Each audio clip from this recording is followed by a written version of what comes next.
안녕하세요. 저는 얼마 전에 두 번째 이혼을 하게 된 이혼녀입니다. 그리고 앞으로도 결혼을 하지 않고 지낼 독신녀이기도 하죠. 제가 두 번이나 이혼을 했다고 하면 사람들은 열이면 열, 분명히 제게 문제가 있었을 거라고 뒤에서 말하는 걸 알아요. 하긴 한 번도 하기 힘든 이혼을 두 번이나 했다면 그렇게 생각할 수도 있죠. 그런데 제 사연을 한번 들어보시면 정말 기구한 제 팔자에 다들 불쌍하게 생각하실 거예요. 솔직하게 말해서 사연글을 쓰는 것도 제가 받는 그런 모함들이 진실이 아니라는 걸 알리고 싶어서 쓰는 것이기도 하고요. 저의 첫 번째 남편은 참 괜찮은 사람이었어요. 잘생겼지만 여자는 저뿐이었고 많이 벌지는 않았지만 안정적인 직장을 가지고 있었죠. 그렇지만 을에 그렇듯 신은 모든 것을 주지 않더라고요. 그렇게 완벽할 거라 생각했던 첫 번째 남편에게도 아주 치명적인 단점이 있었거든요. 도박 중독. 그 사람이 신혼여행에서 카지노에 다녀온 뒤로 흥미를 느낀 것이 도박이었거든요. 저는 원래 돈이란 것은 있다가도 없고 없다가도 있는 것이라고 생각하는 사람이었어요. 모자라면 벌고 넘치면 쓰고. 좋게 말했지만 실상은 경제관념이 크게 없다는 뜻이었어요. 그런데 지금은 완전 구두쇠예요. 첫 남편이 모든 걸 날려먹고 그걸 모르고 있던 저마저 피해를 입었을 때 깨달았거든요. 돈과 관련된 일은 제대로 정신 차리지 않으면 무조건 호구가 되겠구나 하고요. 그래서 두 번째 남편은 신중하게 생각했죠. 연애를 하는 것도 버거운 날들이었지만 그 사람은 무척 착했고 겁이 많은 사람이었어요. 겁이 많으니 나쁜 짓을 한 적도 없었고요. 정말 겁 많은 소시민 같은 느낌이었거든요. 그 느낌 덕분에 저는 두 번째 남편과 결혼을 할 수 있었어요. 그리고 결혼 시에 집은 반반으로 부담했어요. 제가 많은 부담을 질 수밖에 없는 조건이었음에도 저는 집값의 절반을 마련했고 그 조건으로 공동 명의로 할 것을 요구했어요. 남편은 도리어 좋아했어요. 자기가 내야 할 부담이 줄어들었으니까요. 그만큼 남편은 간이 콩할 만한 사람이었답니다. 그런 면 때문에 재혼을 한 거였는데 저는 이번에도 또 실패를 한 거였죠. 결혼할 때 저는 남편에게 다짐을 하나 받았어요. 절대로 도박은 하지 않기로요.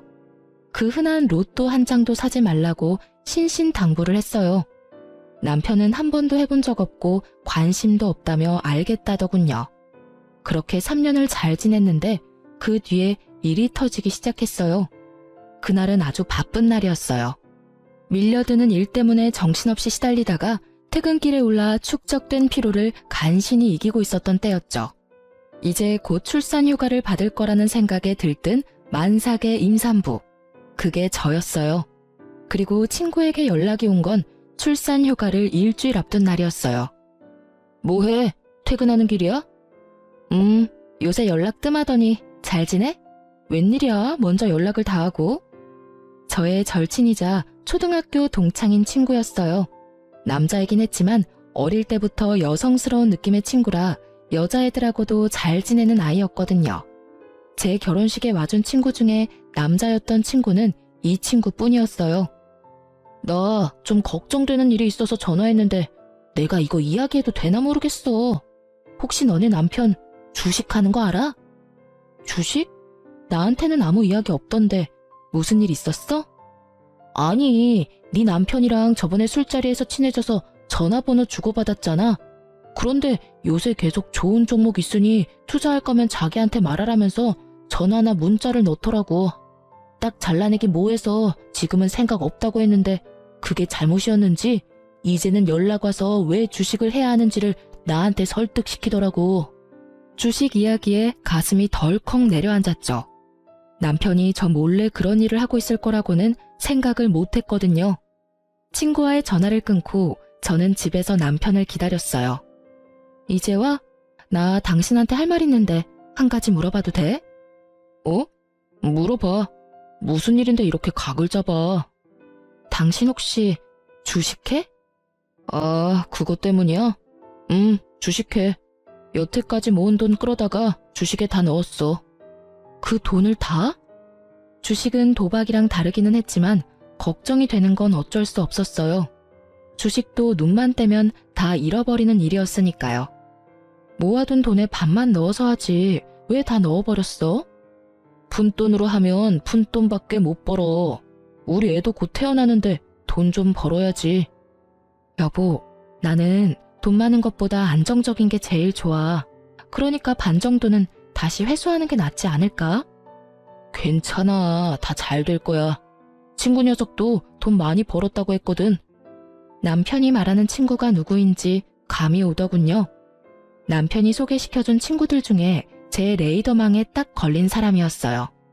한눈에 봐도 허세가 있고 과시욕이 있는 사람, 그리고 말이 많고 하는 말마다 허풍이 섞인 사람. 사기꾼 같아 보이는 남자였는데 하필이면 그런 남자의 말을 듣고 주식에 입문했다니 저는 걱정이 이만저만이 아니었어요. 곧 태어날 아이 때문에 돈이 많이 모자란 상황이었고 제가 받을 육아휴직 급여는 모두 집 살 때 끌어다 쓴 대출금으로 나갈 예정이었거든요. 남편 월급으로 살림을 꾸려나가야 하는데 주식을 하고 있으니 나 다음 주부터 출산휴가야. 한 달이면 아이 태어나. 그리고 내가 받는 육아휴직 급여는 대출금으로 다 나가는 거 알지?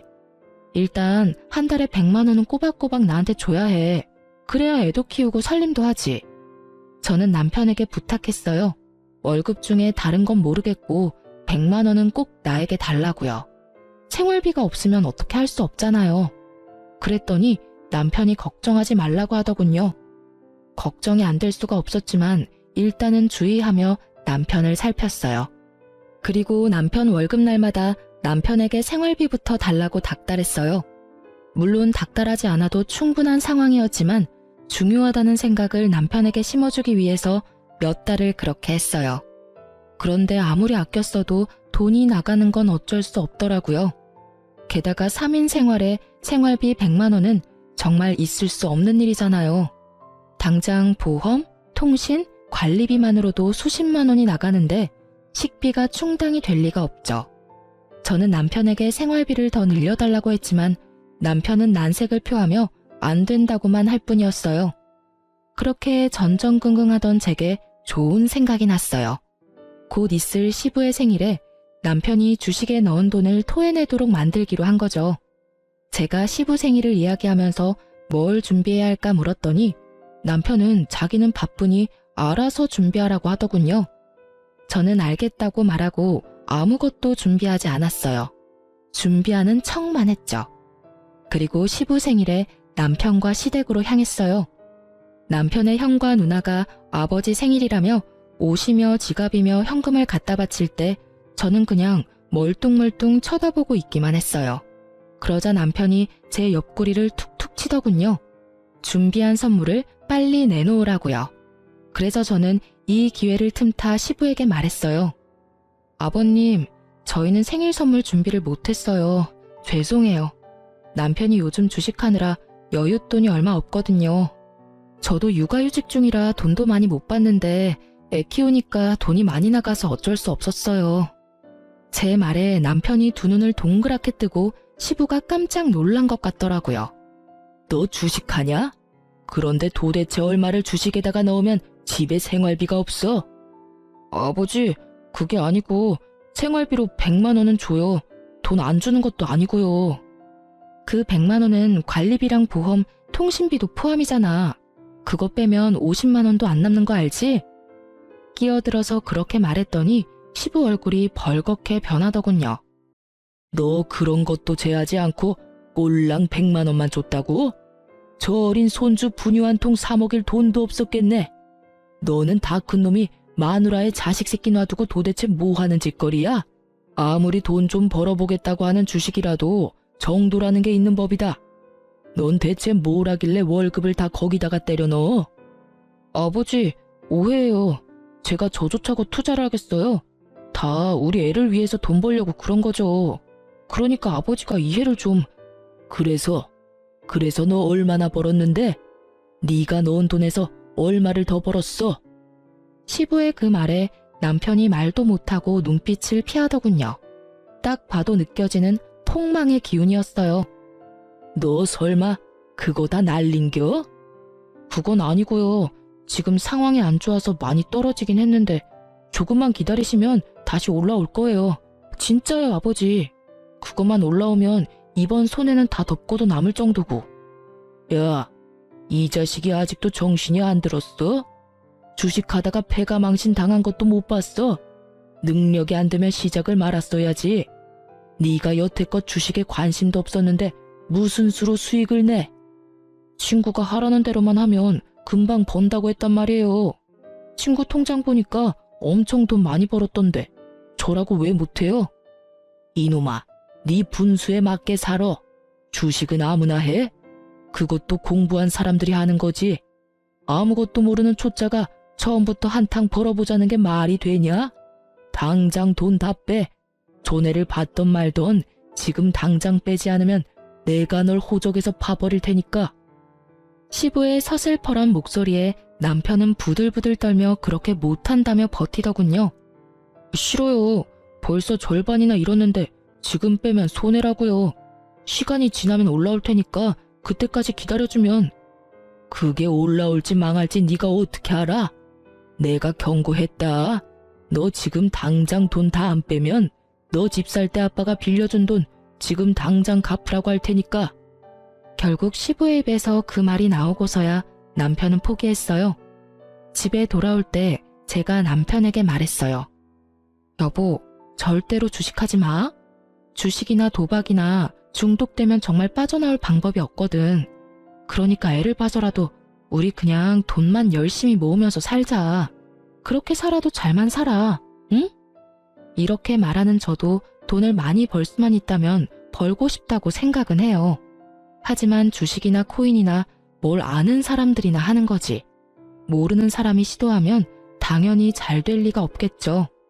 게다가 멋모르고 도전했다가 쪽박차면 다 본인 탓이지 누굴 탓하겠어요? 그런데 그런 제 말이 고깝게 들렸는지 남편이 버럭하더군요. 당신이 뭘 알아? 그리고 그렇게 살면서 언제 돈을 모아? 당신이 이렇게 하지만 않았어도 그 주식 진짜 빛을 봤을 거라고.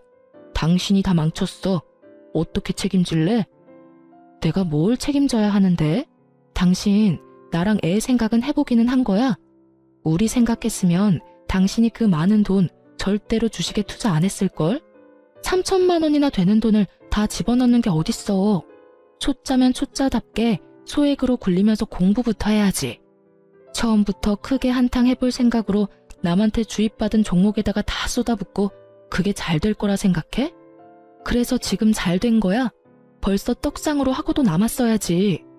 벌써 당신 반이나 잃었잖아.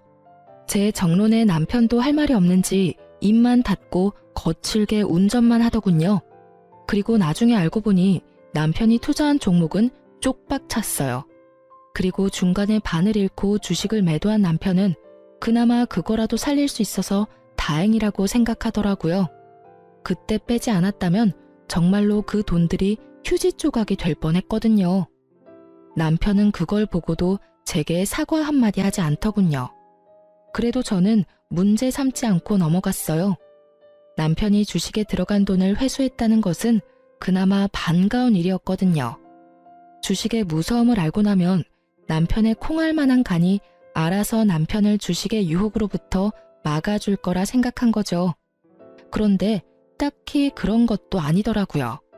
그 뒤에는 이상한 일들이 점점 더 크게 벌어졌으니까요. 주식을 팔고 나서 몇 달간은 정말로 조용했어요. 남편이 제게 주는 생활비도 많이 늘었고 생활도 안정됐어요. 저도 심리적으로 안정되기 시작했죠. 남편이 이제야 그런 쪽으로 관심을 끊었나 보다 하고 태평스럽게 생각한 거죠. 그런데 이상한 일은 곧 발생했어요. 제가 예전에 선물 받아서 쓰지 않고 넣어뒀던 물건을 찾고 있었어요. 그런데 아무리 뒤져봐도 찾을 수가 없었어요. 그래서 남편에게 물어봤죠. 여보, 혹시 여기 있던 가습기 못 봤어? 안방 가습기 청소하다가 떨어뜨려서 깨졌거든. 결국 못 쓰게 돼서 그거 찾는데 안 보이네. 찾던 가습기는 친정오빠가 출산할 때 선물해준 물건이었어요. 남편은 모르겠다고 하더군요. 그래서 이상하다 싶었어요. 제가 뭔가 정리하다가 잘못 버려버렸나 싶은 생각이 들 정도였죠. 그러면서도 그럴 리가 없는데 하고 생각하던 제게 또 그런 일이 일어나 버렸어요.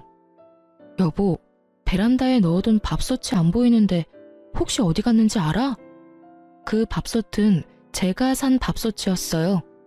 쓰고 있는 물건이 꽤나 쓸만해서 계속 쓰다가 망가지면 그걸로 사용할 생각이었는데 그 새 제품이 깜쪽같이 사라진 거예요. 남편한테 물어보니 남편은 또 모른다고 하니 정말 귀신이 곡할 노릇이었죠. 그래서 저는 혹시나 싶은 마음에 중고 사이트를 들어갔어요.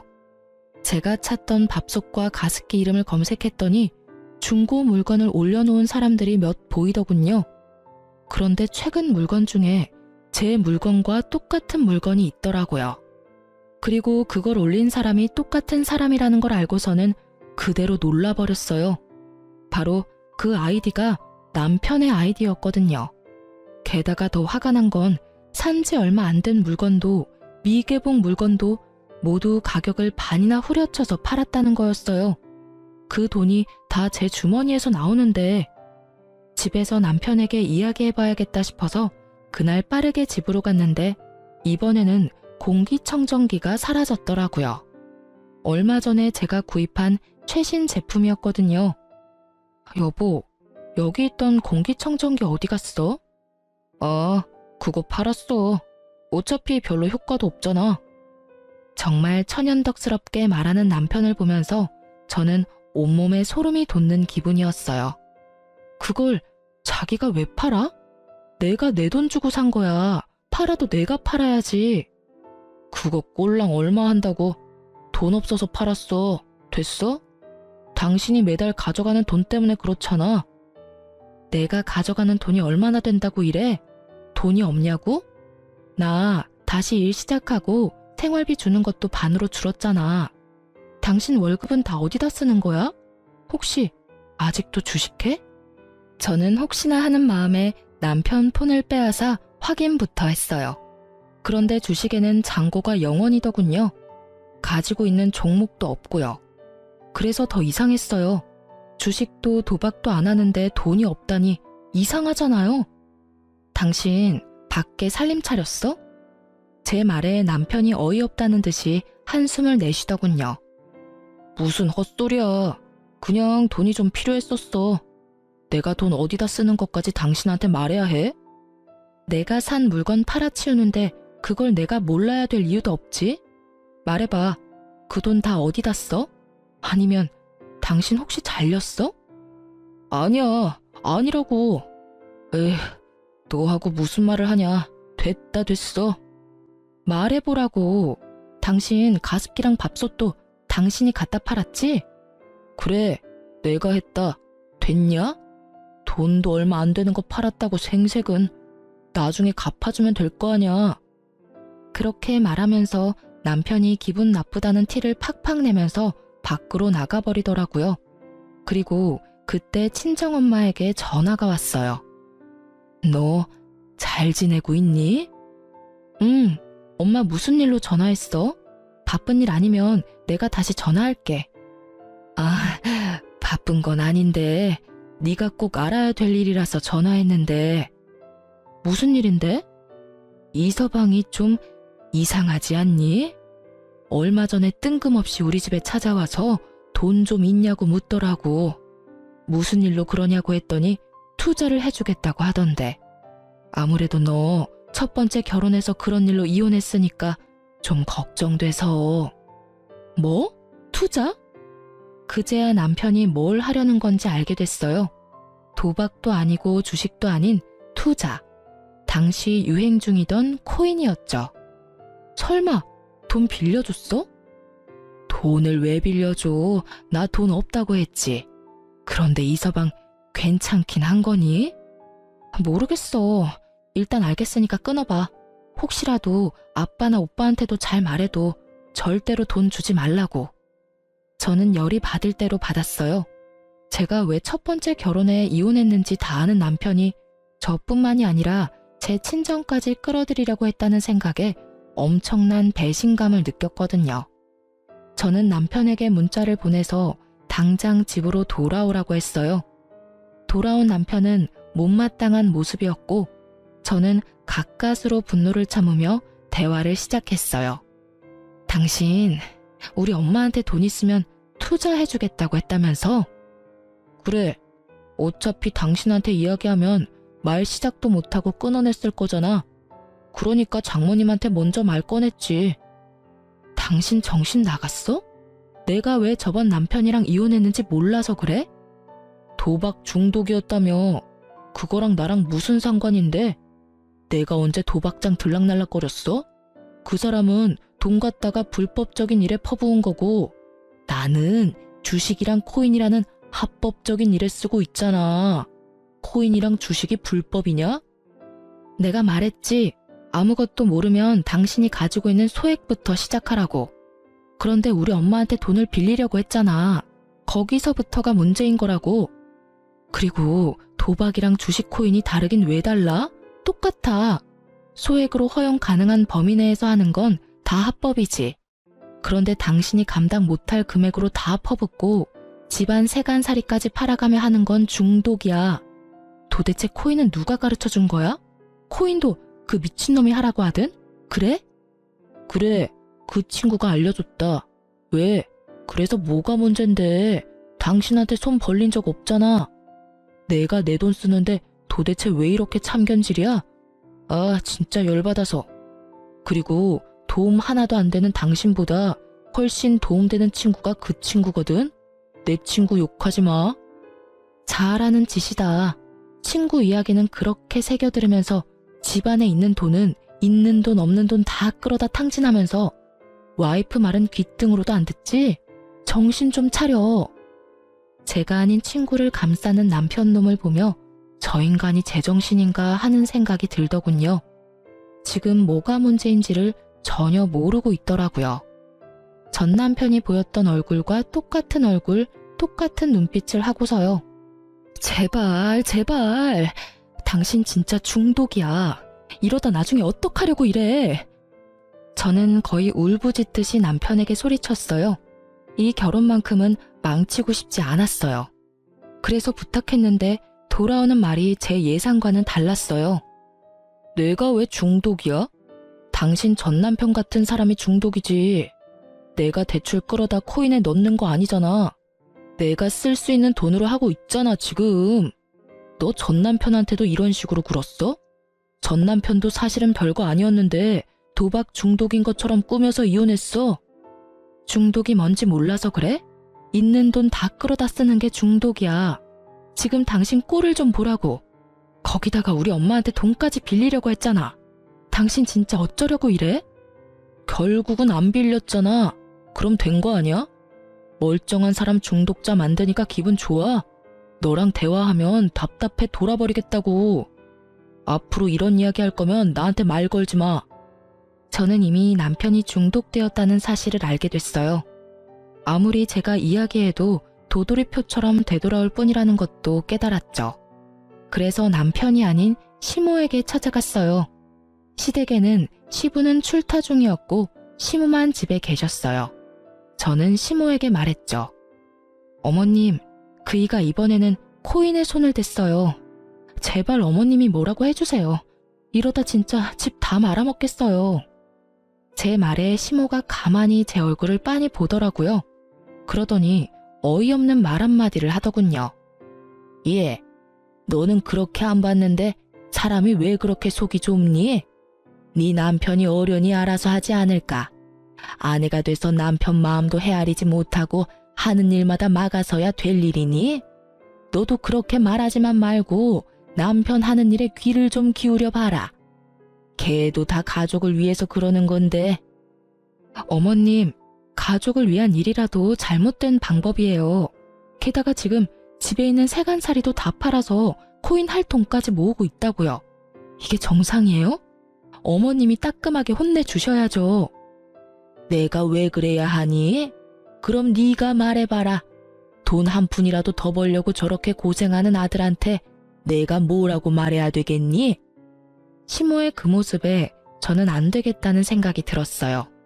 부모가 저 모양이면 남편은 돌아올 가능성이 거의 없었죠. 시부라도 있다면 모를까. 그렇지만 지금 당장 시부는 없었죠. 어머님이 안 해주실 거면 아버님께 부탁할게요. 넌 그렇게 말을 못 알아듣니? 이제 그만 좀 설치고 다녀. 너 때문에 우리 아들 그렇게 눈치 보며 사는 거 내가 모를 줄 알아? 난 절대로 그렇게 놔둘 생각 없어. 꼬우면 네가 나가. 우리 아들 이래라 저래라 조종할 생각 말고. 시모의 말이 선을 넘었다는 것을 알았어요. 결국 저는 다시 한번 이혼을 생각했죠. 하지만 솔직하게 말하자면 저는 2번의 이혼으로 제가 받을 사람들의 눈총이 너무도 큰 걱정이었어요. 남편을 바꿀 수 있다는 생각은 전혀 없었어요. 왜냐고요? 전 남편 일에서 깨달았거든요. 사람 고쳐 쓰는 거 아니라고. 중독은 절대로 못 고친다는 거요. 아시죠? 도박하는 놈은 손모가지 날아가도 한다는 거. 그 말 그대로예요. 중독이 되면 눈에 뵈는 게 없어지거든요. 저와 함께 살며 제가 산 물건들까지 내다 팔 정도면 이미 눈에 아무것도 보이지 않게 된 거죠. 그리고 이때쯤 되면 손절이 답이고요. 저는 집으로 돌아와 남편에게 단호하게 말했어요. 나 당신하고 이혼할 거야. 나는 할 만큼 했고 참을 만큼 참았어.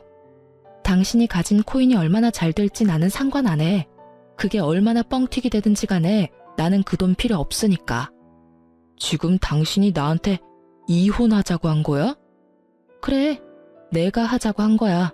나 더 이상은 못 참으니까. 딴 건 바라지도 않아. 재산 분할 같은 건 다 필요 없어. 다만 이 집, 공동명의고 집값도 내가 반 부담했으니 집값 반은 나한테 줘. 처분을 해도 되고. 당신 지금 뭐 잘못 알고 있는 거 아니야? 당신이 먼저 아무 잘못 없는 나한테 이혼하자고 한 거야.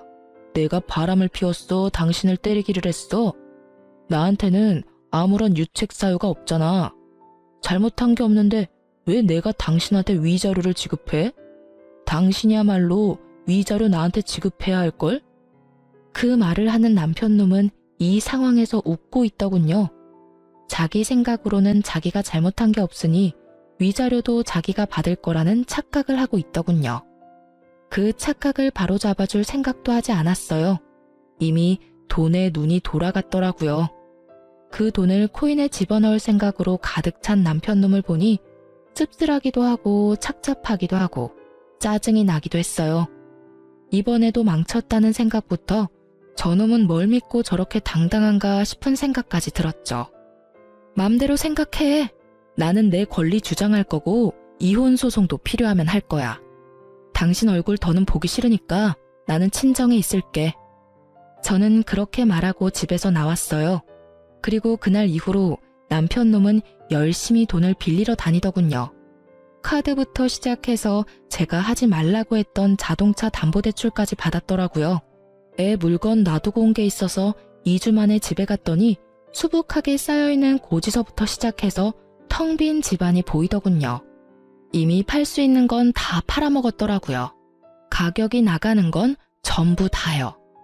그걸 보면서 어찌나 기가 차던지 이혼하자 말한 게 정말 제 삶을 살렸다는 생각이 들었어요. 저는 집만 챙겨서 밖으로 나왔고 전화 한 통을 받았어요. 남편 사촌 형님이었어요. 네, 안녕하세요. 어쩐 일로 전화까지. 아니, 내가 좀 급해서 그런데 저번에 빌려준 돈 돌려주면 안 될까요? 갑자기 돈을 돌려달라니 당황했죠. 네? 무슨 돈을 말하는 건지. 왜? 그때 남편 통해서 빌려간 돈 있잖아요. 투자해준다고 들고 간 돈 지금 좀 필요하거든요. 죄송하지만 제 계좌로 보내셨나요? 그건 아닌데 남편 앞으로 보냈는데요. 저는 받은 바 없고 투자를 한 적도 없어요. 그런 말을 했다면 제 남편이 가지고 있겠죠. 저한테 전화하셔도 그 돈은 못 돌려받으니 남편에게 말씀하세요. 그치만 돈은 와이프에게 있다고 하던데요. 제 금융기록 보여드릴게요. 전 받은 적 없어요. 그리고 저는 전 남편이 도박 중독으로 이혼해서 주식, 코인, 도박 이런 거 일절 안 하거든요. 만약 투자를 해주겠다고 했다면 제가 아니라 남편이겠죠. 뭐 때문에 제 이름을 빌렸는지는 모르겠지만 좋은 의도는 아니었던 것 같으니 남편에게 꼭 돈 받아내셨으면 좋겠네요. 그렇게 전화를 끊고 나니 정말 참던 화가 폭발하는 기분이었어요. 이 인간이 제 이름을 팔아서 돈까지 빌렸다는 사실이 진짜 참을 수 없었어요. 도박 중독자의 행동으로 피해를 본 저에게 이번에는 코인 중독자가 피해를 주려 한다는 사실이 진짜 웃음이 나올 정도로 어이가 없고 열불나는 일이었어요. 결국 이혼 소송 결과 저는 위자료를 받게 됐어요. 남편 놈은 제게 위자료와 집값의 반을 지불해야 했고요. 당연한 수순이었어요. 감당 안 될 만큼의 빚을 코인과 주식에 투자하는 남편을 법원에서 그냥 두고 볼 일 없잖아요. 그런데 막상 남편은 가진 돈이 아예 전무했어요. 제게 위자료를 받을 거라고 생각한 남편 놈이 대출을 미친 듯이 당겨서 받았더라고요.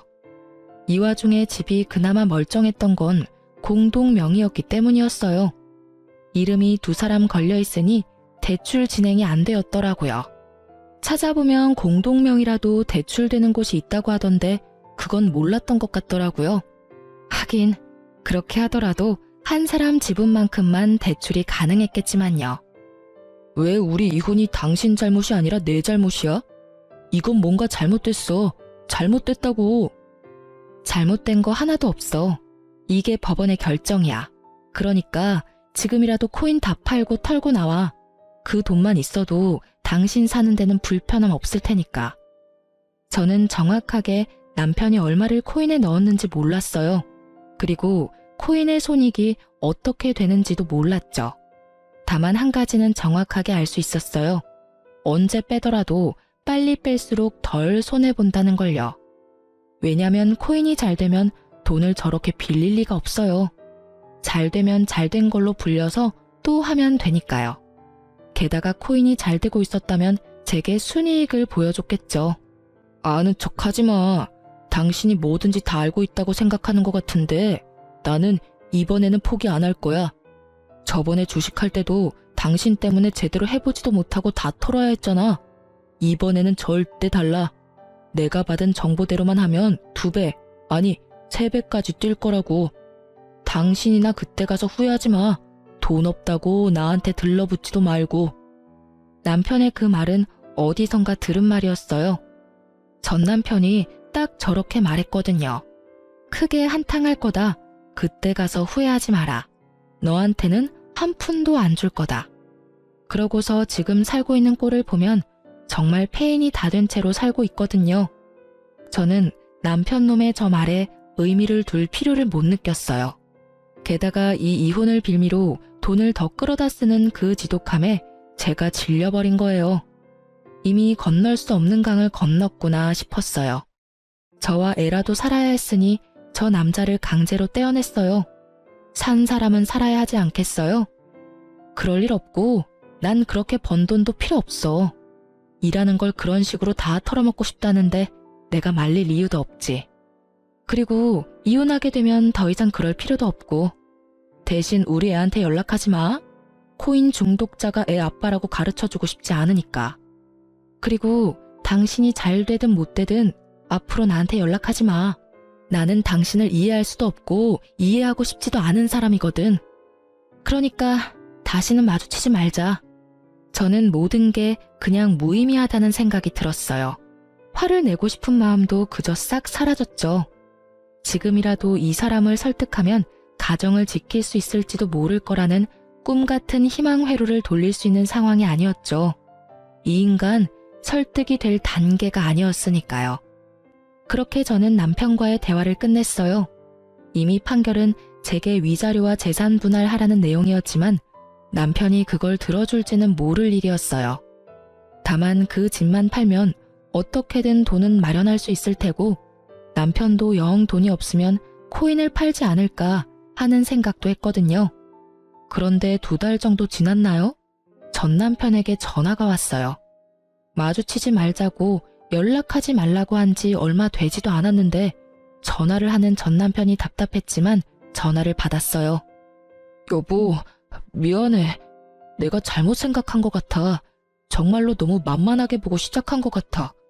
당신이랑 우리 애 없으니까 너무 힘들어. 이혼 다시 생각해주면 안 될까? 뜬금없이 전화한 남편놈은 수화기 너머로 질질 짜고 있더군요. 솔직하게 미안하다거나 불쌍하다는 생각은 전혀 들지 않았어요. 그 뒤에 나올 말들이 대강 예상이 됐거든요. 갑자기 왜 그런 말을 해? 주식이랑 코인은 다 털고 나왔어? 이제 좀 정신이 들어? 코인은 아직 하고 있어. 지금은 똥값이지만 언젠가는 오른다고. 나는 그때만 기다리고 있는 거고. 다른 종목들 다 사라져도 그것만은 끝까지 간다고 했으니까 밀어줘야지. 아직 정신 못 차렸네.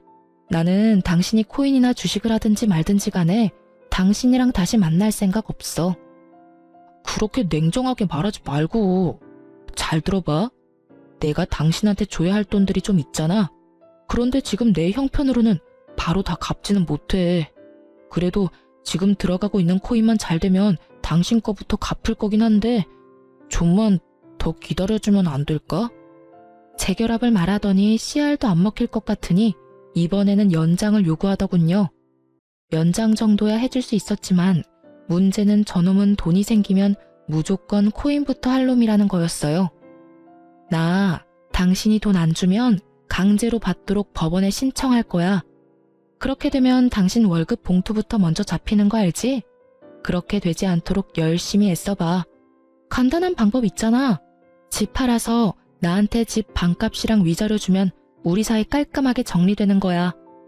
그러면 집을 완전히 당신한테 넘기게 되는 거잖아. 그럼 넘겨야지. 당신이 지금 줘야 할 돈이 있으니까. 그 돈은 당신이 잘못했으니 나한테 주라는 거거든? 여전히 뭐가 잘못된 건지도 모르겠지? 왜 네가 돈 내야 하는 건지도 모르겠지? 거봐. 당신은 여전히 아무것도 모르고 여전히 잘못된 길을 걷고 있잖아. 진짜 짜증나 죽겠어. 도박 중독자 피했더니 이번에는 코인 중독자야? 내가 전생에 지은 죄가 얼마나 많으면 결혼한 두 사람이 다 이런 남자냐고. 결국 화가 나 소리를 빽 지른 저는 지끈거리는 이마를 꾹꾹 눌러댔어요. 절대로 주식 같은 거 안 할 것처럼 생긴 사람도 투자를 하게 되다니. 어디서부터 잘못됐는지조차 감이 오질 않더군요. 그리고 제 화가 꽤나 잘 통했는지 남편놈은 더 이상 연락을 하지 않더군요. 다행이라고 생각했어요. 어줍잖게 아는 척하면서 돈 빌려달라고 할까봐 걱정했거든요. 그런 뻔뻔한 사람은 아니라서 다행이었죠. 그런데 그 뒤로 시부에게 연락이 온 적이 있었어요. 시부는 그나마 남편의 코인 중독을 걱정하던 분이셨는데 제게 전화와서 그러더라고요. 며느라가 내가 아들놈 잡아다가 절대로 허튼짓 못하게 단단히 일러둘 건데 다시 집에 돌아올 생각은 없어? 아버님 생각은 고맙지만 안 될 것 같아요. 남편은 이미 제 이야기에는 귀를 기울이지 않거든요. 그놈이 늦바람에 정신을 못 차려서 그래. 내가 단단히 일러두고 정신 차리도록 만들면 하지 말라는 짓은 안 할 거다. 이렇게 헤어지는 건 너한테도 아들한테도 안 좋아. 시부의 걱정은 부모로서 당연한 일이었고 제 입장까지 생각해주는 아주 감사한 일이었어요.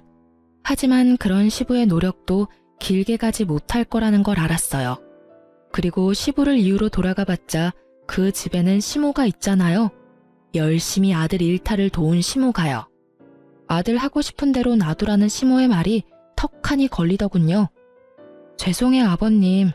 전 제 아이를 코인 중독자 아이로 키우고 싶지는 않아요. 그리고 가난을 물려줄 생각은 더더욱 없고요. 그러니까 더 이상 제게 전화하셔도 의미는 없을 거예요. 이번 이혼 후에는 죽을 때까지 혼자 애 키우면서 살 예정이거든요.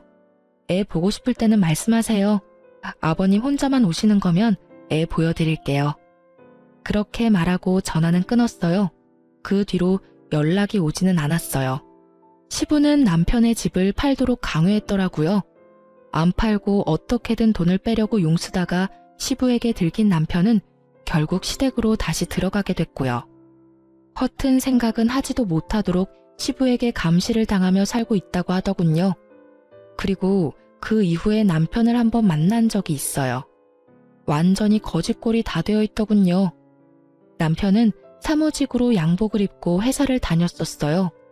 그런데 오랜만에 본 그 사람은 작업복을 입고 공사장에서 힘든 일을 하고 있더군요. 저는 제 눈이 잘못된 거라고 생각했어요. 일용직이 돈을 아무리 많이 줘도 남편의 직장만큼 돈을 많이 주지는 않았거든요. 사무직이라도 꽤 잘 버는 직장이었는데 왜 그만뒀나 싶었는데 나중에야 그 사실을 알게 됐어요. 제가 남편 사촌에게 돈 갚으라는 연락을 받은 적이 있었잖아요. 남편은 제 이름을 팔아서 주변 사람들에게 돈을 빌리고 다녔더라고요. 그렇게 여기 조금 저기 조금 빌린 돈들이 꽤 규모가 커진 데다가 그렇게나 고대하며 기다리던 코인도 완전히 폭삭 망해서 그 코인 자체가 사라져버리는 엄청난 일을 겪었다고 하더군요. 그때 당시에 팔았으면 조금이나마 건질 수 있었을 텐데 결국 기댈 곳이 아예 사라진 남편놈은 가지고 있던 집부터 팔아서 제게 주고 나머지 빚을 갚아야 할 사람들에게는 일을 그만두고 나온 퇴직금을 받아 빚을 갚았다고 하더군요. 참 웃긴 일이 아닐 수 없어요. 처음부터 제 말을 들었더라면 이렇게 고생할 일도 없고 멀리 돌아갈 일도 없었을 텐데 결국 그렇게 직장 그만두고 다른 직장 들어가려 해도 나이는 많고 그렇다 할 경력은 없는 상태라 같은 직군에서는 취직할 곳이 없었던 모양이에요. 결국은 가장 쉽게 접근할 수 있는 걸 하기로 한 모양이었죠. 세상에 주식이나 코인으로 떡상했다는 사람이 많아질수록 그 밑에 들어가는 이런 소시민들의 돈이 많이 흘러가는 거예요. 저 사람은 되는데 나는 왜 안 돼? 같은 마인드가 사람을 집어삼켜버리는 거죠. 그리고 마누라며 자식이며 다 내팽개치도록 만들어버리고요. 참 무서운 일이에요. 어쨌든 저는 신혼집이었던 집 한 채만은 제 것으로 만들어 아이랑 잘 살고 있어요. 첫 번째 결혼에서는 공동명의 같은 거 없었거든요. 제가 30% 정도 부담을 했음에도 첫 번째 남편 이름으로 해놨었죠. 그랬더니 결국 남편은 그 집마저 다 날려버렸더라고요. 담보대출 한도 끝까지 꾹꾹 눌러담아 다 빼먹고 결국은 제게 해줄 위자료도 제대로 갚지 못했거든요. 그래서 처음에 결혼할 때 최대한 제 지분을 넣어서 공동명의로 집을 산 거예요. 공동명의라면 몇 개의 대출기관에서는 상대방의 허락 없으면 대출이 안 되는 걸로 알거든요. 아니면 대출 한도가 확 줄여준다든지 그렇더라고요. 이 집 하나만이라도 살리기 위해 제가 얼마나 노력했는지. 집을 살 때 내 지분이 조금이라도 들어가면 무조건 공동명의로 하는 게 현명한 선택일 거예요. 한번 크게 당해본 경험자가 하는 말이니까요. 주식, 코인 중독자 남편과 재산 없이 이혼하게 된 것도 열받는 판국에 집마저 날려먹을 수는 없잖아요. 집만 있으면, 아니 최소한의 미천이라도 있으면 어떻게든 사라지게 되어 있거든요. 사실 두 번째 이혼을 하고서는 많이 힘들었어요. 초혼도 아닌 재혼을 해서 또 이혼한 거였으니까요. 사람들이 제 탓이 클 거라 예상하며 물어뜯었죠. 그게 너무 스트레스였어요. 그렇지만 지금 주변 사람들도 제 결혼에 대해 대충 알고 있고 저를 이해해주고 있어요. 그리고 지금 이 글을 읽어주시는 분들에게도 감사의 말을 전합니다.